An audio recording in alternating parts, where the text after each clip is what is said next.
I'm here to be an all-time great. You're now rocking with the best. Purple and yellow, purple and yellow, purple and yellow, purple and yellow. The Lakers repeat back-to-back titles. Welcome to the Big Baby Jonathan Sports Podcast. Oh, he's smoking hot. The latest Laker news. Another great Showtime feed. The greatest Lakers show.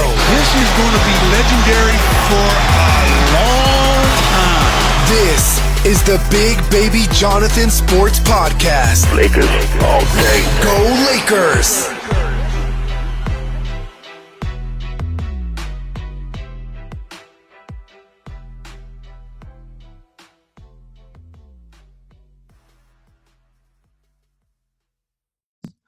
Get it. What's good, everybody? It's your boy, Big Baby Jonathan here. Welcome to Laker Talk 101 with Jonathan Mathis. How's it going, Jonathan Mathis? Hope all is well. Man, how's it going, Big Baby? It's going Hope all wonderful. is well. It's going wonderful, man. And in today's show, we're going to talk about the breaking news that happened yesterday. Rondo out 6 to 8 weeks. And we're going to talk about Jay Williams talking nonsense again and Colin Cowherd talking nonsense again. So we got a whole lot to talk about. But first, we got to focus in on the breaking news about Rondo.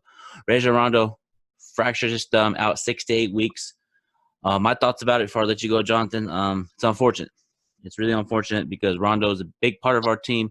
He's a veteran, championship experience, and it happens, you know. And a fractured thumb, probably it's just going to sit out 6 to 8 weeks. But we got Caruso need to step up, Quinn Cook, and we may need to get Horton Tucker from the G League. He may be having to come over and step in the Rondo spotlight.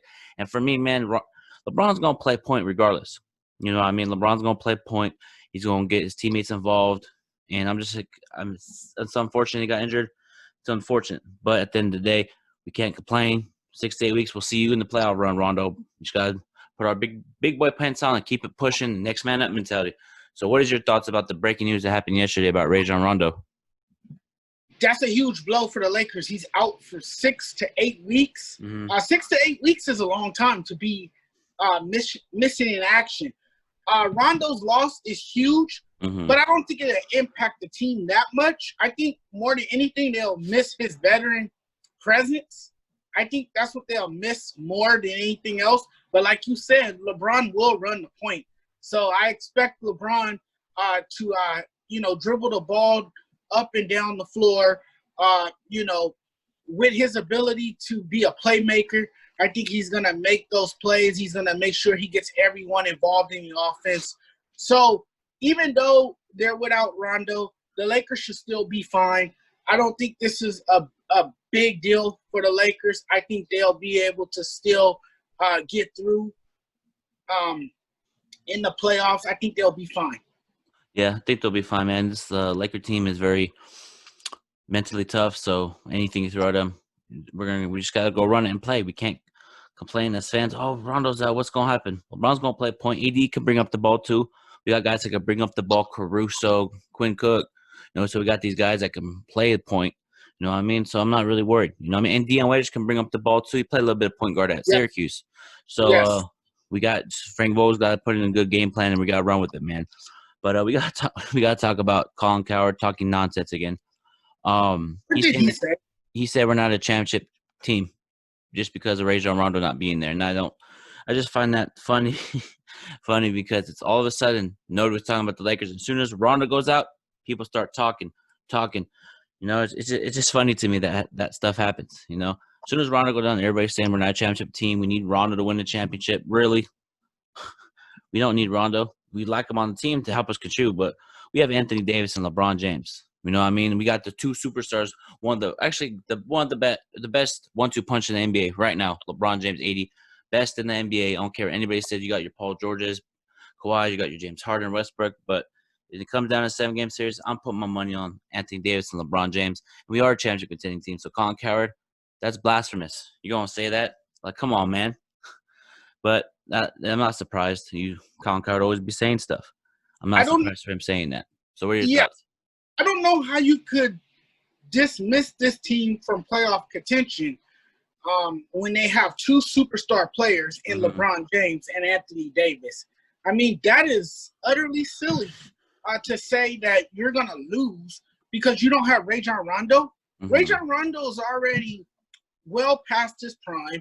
You know, he's a veteran. Mhm. He's a veteran superstar, yes, but he is now more there for his advice. Mhm. And, you know, he's more of that guy who can, you know, be a leader on the bench and that kind of thing. He's not, you know, going to be the same player that he was in Boston.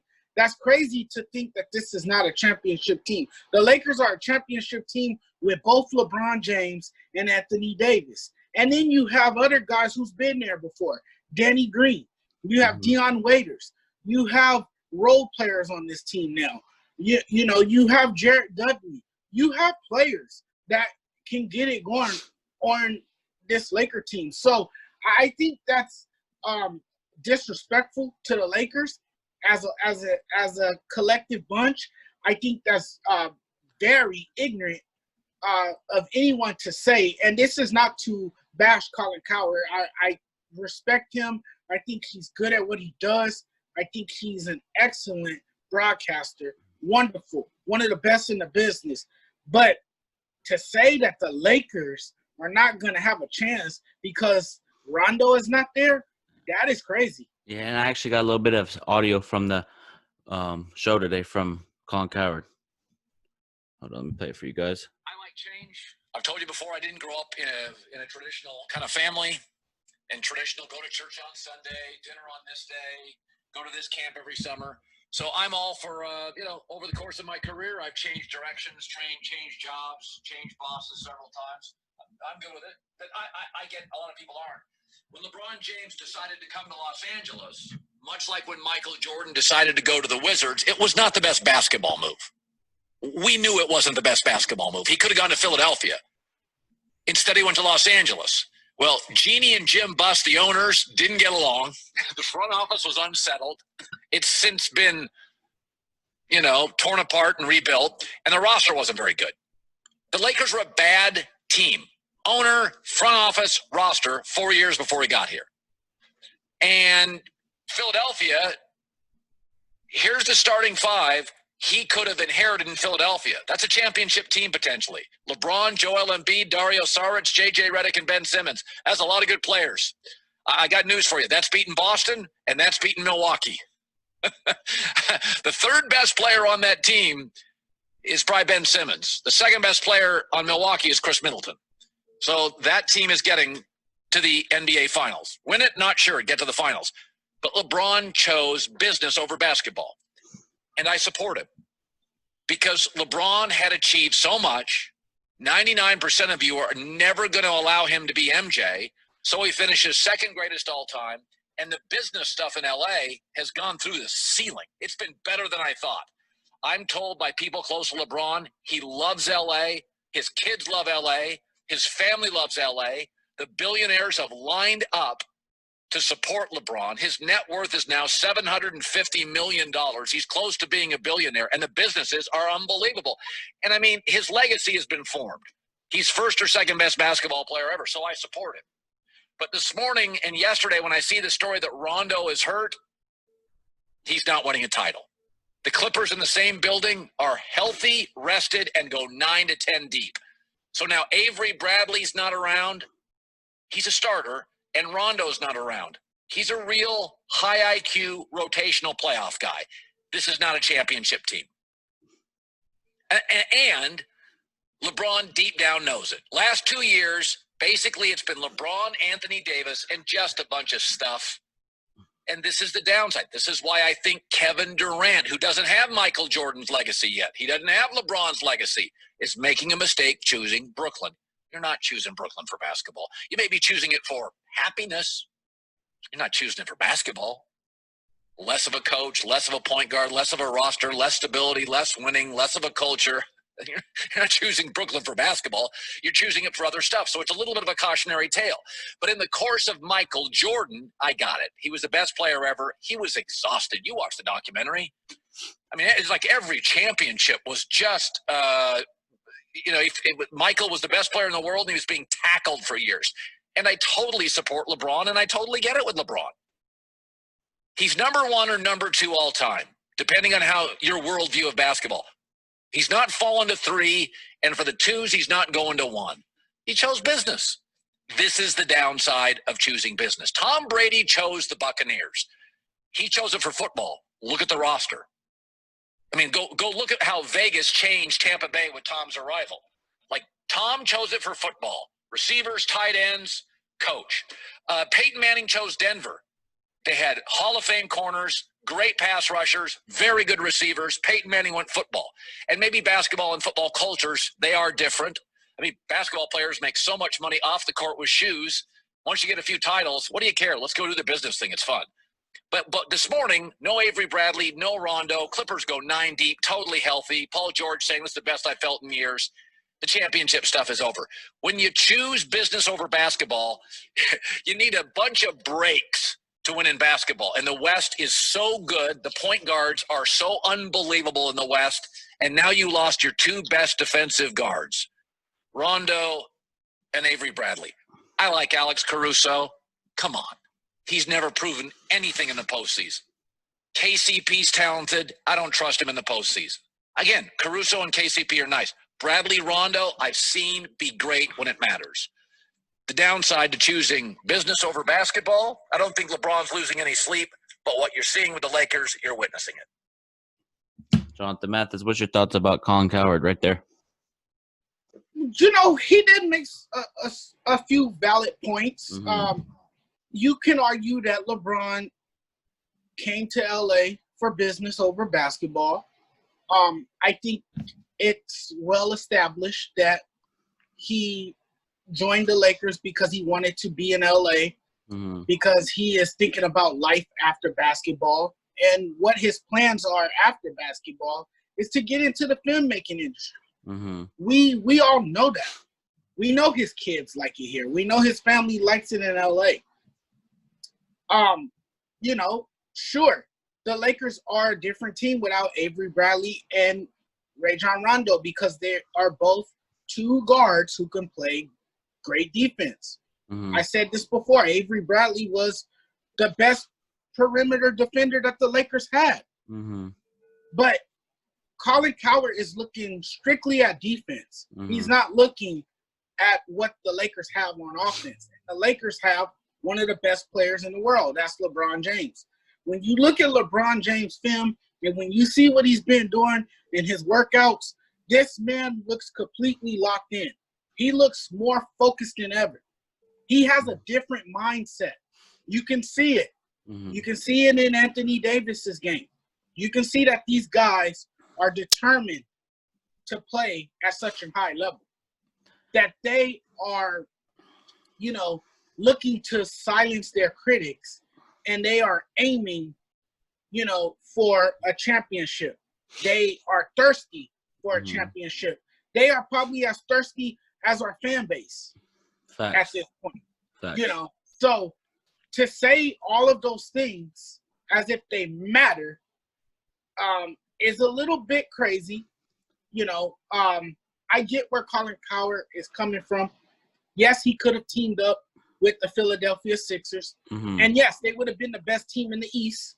But remember, the East is a weaker conference than the West. The West is more of a powerhouse conference made up with so many great teams in the Western Conference. As Colin Cowherd pointed out, you have a lot of great point guard play in the Western Conference that you don't really have in the Eastern Conference. So he did make some good points, but I still think you can't take away what this Laker team have on the floor. You talk about how dysfunctional this team was. That was last year. This is a different year now. Mm-hmm. This team is a totally different team. Yes, the front office was in chaos last year. You know, we all know that. This team was in so much turmoil, but they turned it around.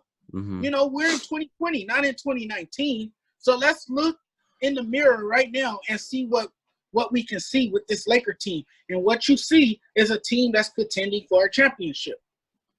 Yes, 100%. And I think Colin Cowherd is just looking at, like you said, defense. But when, like I said, I know he doesn't trust KCP and Caruso, but Lakers are 17-3 when KCP is in the starting lineup. So, that's everybody's talking about numbers don't lie, stats don't lie. That's a stat. When KCP is in the starting lineup for Avery Bradley, we're 17-3. So regardless, we still have a good team. I still got the faith in the Carusos, Quinn Cooks, AD. I have all faith in the whole team. I know LeBron's going to be playing point and all that good stuff.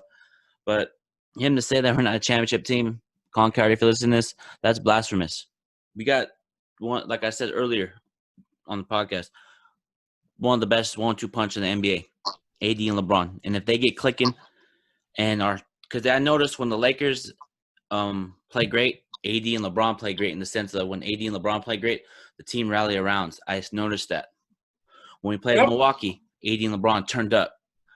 The bench, the rotation players stepped up. Against Clippers, LeBron and AD stepped up. So it's a team effort, We're a championship contending team. I don't care what anybody says. I don't care what Skip Bayless has to say. And there's breaking news kind of right now from Shams. He's talking about there's growing optimism or belief that Victor Oladipo is going to play for the Pacers. I know he said he's not going to play, but now he's in Orlando scrimmaging on 5-on-5. So it's a little bit of breaking news. But Victor Oladipo is very talented. He might be playing in Orlando, because I know his Pacers are a talented team. So they might have their star over there. And what if he possibly joined the Lakers next season and form a big four?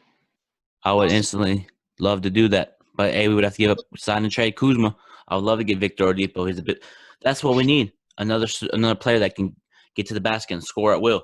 Victor Oladipo is talented. I would love to have Victor Oladipo on Lakers.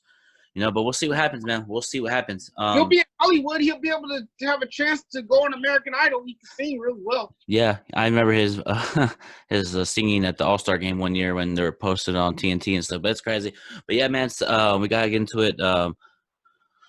Russell Westbrook tested positive for the virus, and he has to be quarantined. Then he'll rejoin his team. And it's unfortunate. You know what I mean? And Westbrook did say this virus is very serious. Take it seriously. And he put #wear a mask. So what's your thoughts about Russell Westbrook being tested positive for the virus? You know what? I'm not surprised. As we know, the cases are continuing to rise throughout just the country, in all places around the country. Mm-hmm. So it's not really a surprise to me. But what this tells me is that, this virus is real. Mm-hmm. It does not discriminate. It affects all walks of life. Anyone is vulnerable. Mm-hmm. Anyone could contract this virus. Mm-hmm. And,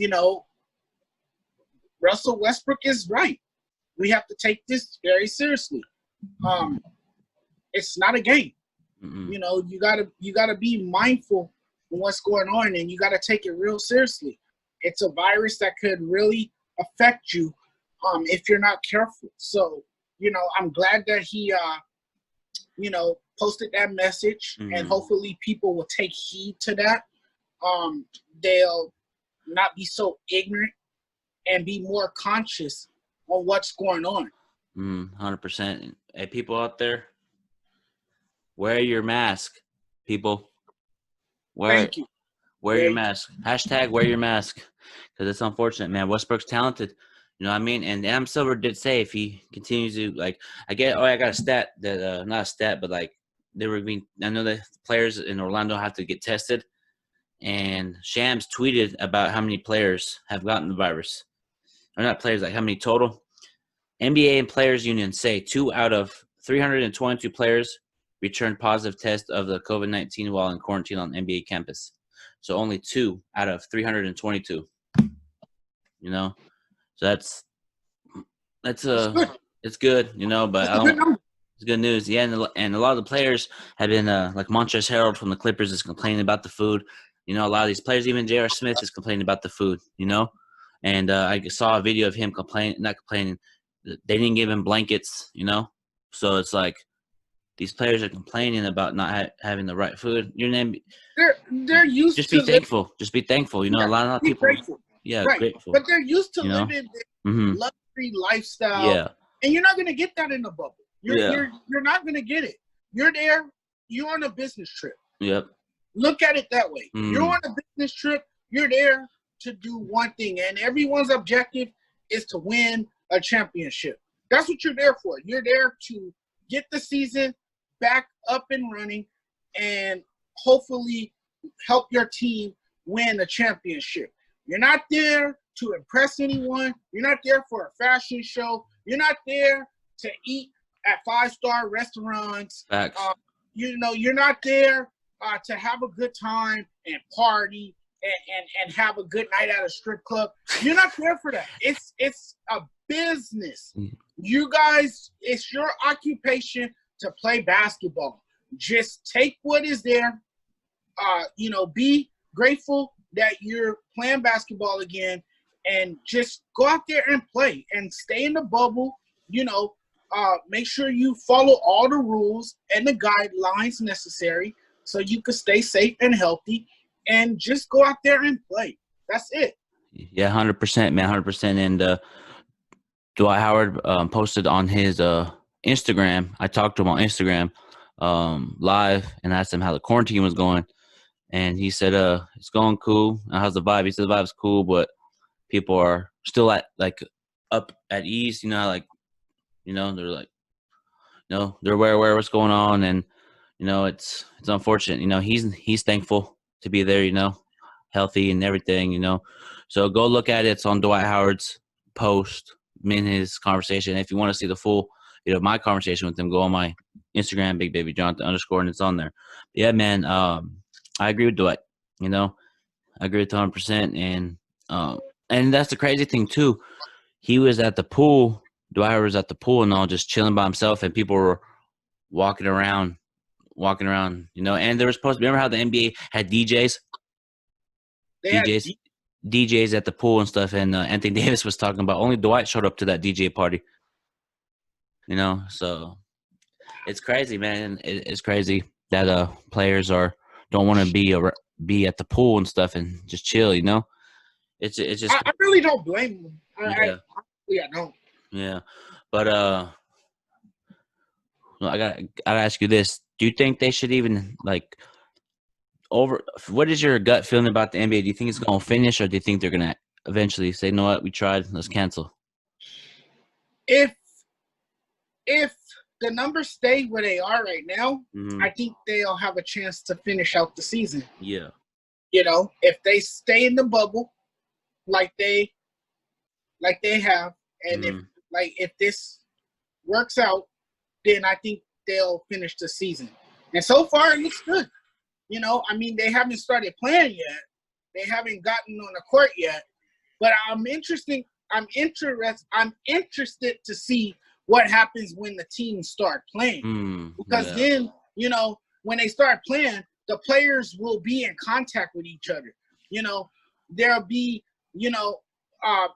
bodies colliding. There will be, players making a lot of contact. There'll be a lot of physicality. There'll be sweat exchange. That kind of stuff. So that's what I want to see. I want to see what happens then. If, cases start popping up, then you might have to consider shutting it down. But I doubt that'll happen because they are in a bubble. Not too many people could come in and out. So they should be fine.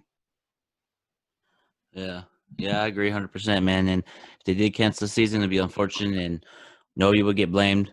But actually, somehow Skip Bayless would blame LeBron for them canceling the season, because Skip Bayless, because I know there's a lot of NBA players that have they can put respect us on the back of the jersey, and all that Black Lives Matter stuff. LeBron says he's not going to put that on the back of his jersey. He's just going to put his last name, James, and AD's going to do the same thing as Davis. So what is your thoughts about that? Well, I think it's a fair decision. If they want to go with their names and they feel more comfortable by putting their names on the back of the jersey, then put your name on the back of the jersey. If you feel it's going to cause a distraction and you're going to receive a lot of backlash because of it, then don't do it. That's probably why LeBron and AD decided to just go with their names. I haven't really read up on why LeBron James chose not to put respect or any other social justice meaning on the back of his jersey. But I'm guessing that's probably why he chose not to do it, because he knows that it would just, create unnecessary headlines, and it could heighten the criticism. Yeah. I saw that and I was like, that's his decision, and a lot of people are like, you should put like respect us on your back, but hey, that's LeBron's choice. I know he's been very outspoken. Yeah, he's doing other things on his platform, on his social media, talking about that type of stuff. Right. So he's using his platform wisely and differently, and I think that's as far as he's going to take it. Yeah, I feel it 100%, man. But Jonathan Mathis, thank you for coming on Laker Talk 101. We'll talk next week, man. Thank you for coming on, man. No problem. Talk to you soon.